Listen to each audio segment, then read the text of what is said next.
Professor Pravesh Debba. He's a statistician and manager of spatial planning at CSIR. Joins us now to talk to us. And let's talk about those numbers, but really about the kind of work that they do in times of elections. Prof, it's such a pleasure to have you here on SABC News, and thanks for staying up with us at such early hours of the morning, sir. Great to be here.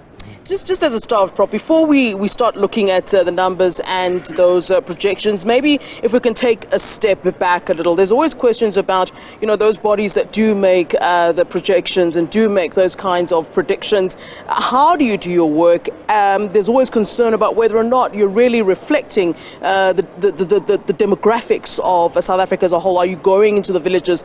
Is it an online thing, which in that case wouldn't be representing everyone anyway? So maybe you can talk to us about, the background work, the kind of work that you go into before you start to make those projections. Okay, that's not a problem.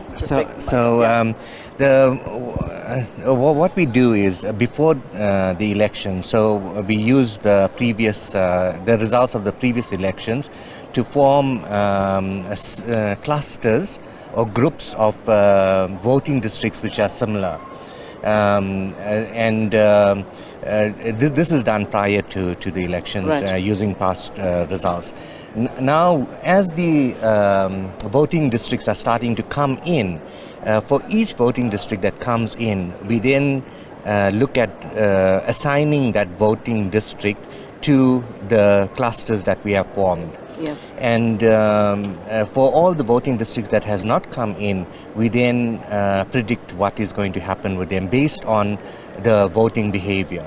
So these clusters and the voting districts have a particular voting behavior. Like some of those clusters will be typically majority ANC support. Some of them will be typically DA support. Some of them will be a mix of them. Yeah. So a voting station having that sort of pattern will then be more representative of that particular cluster. It's interesting to me when you talk about patterns and you're talking about the way that voters would generally be behaving and how they would then be voting. This time around it's different in that the turnout was quite low, and I wonder if that affects your work to a certain degree. I mean, are you also predicting the fact that there would be a low voter turnout? I mean, I wonder if there's ability to kind of see that this time around people are not going to go out in numbers to predict and to vote. And I wonder if you were able to predict, I mean, for instance, that Soweto, which usually, the stronghold of ANC, and I would no doubt be assuming that the ANC would be panicking. Soweto residents were not particularly interested in voting. In fact, some of them were marching and in protest, in fact, against the ruling party. And I wonder if those kinds of factors come into the kind of work that you do. How does it work?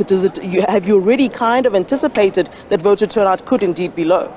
No, we didn't anticipate it because our model only starts when the voting stations have closed. The first result starts to come in. That's when our model starts to run. We do a prediction for a voting turnout. Yeah. So a little later, when we have enough data, then we'll be able to predict, what was the actual, what was the predicted voting turnout. But prior to that, so at this stage, we have no idea aside from what the IC information is. And in fact, let's talk to that IC information that we have right now. Look, there's not much going on, and I don't assume that at any point that you can right now be able to predict or project anything.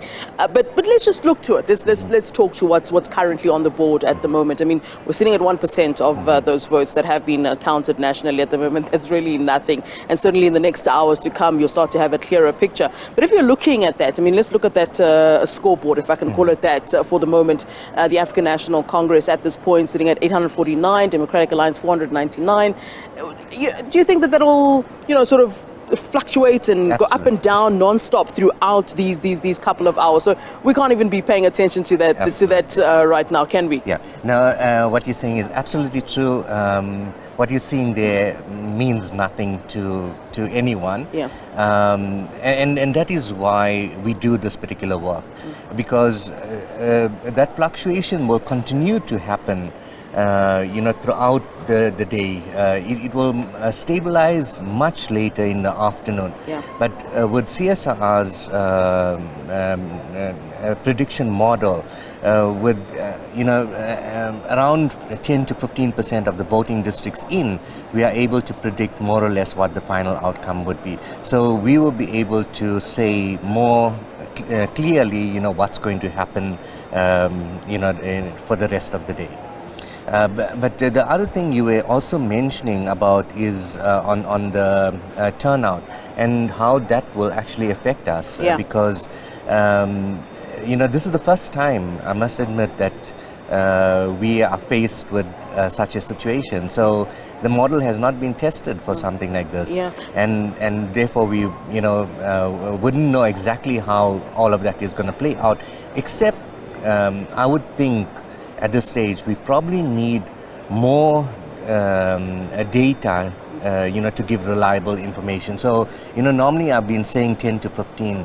We might need a little bit more than that, 20% or something of that before it converges. My team is just telling me here in my ear that at this point we've actually got more information that's coming in. The fact that the ANC, the DA and EFF, the three of them have indeed taken a award at this time. We'll certainly get more of that information in the breaking news strap at that time.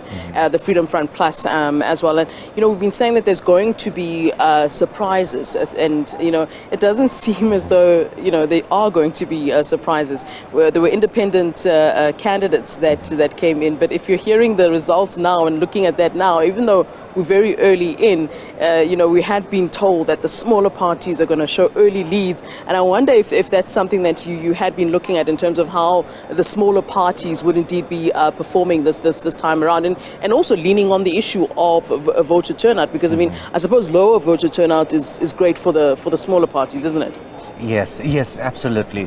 And again, I don't think anyone expected this lower turnout, so we are probably also not prepared for that.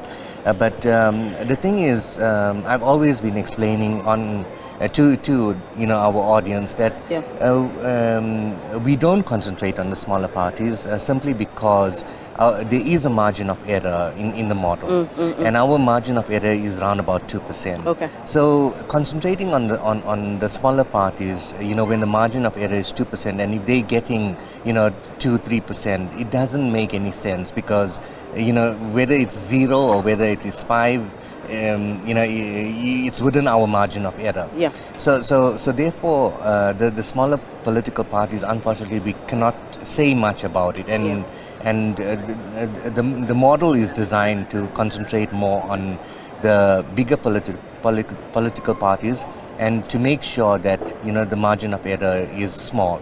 Yeah.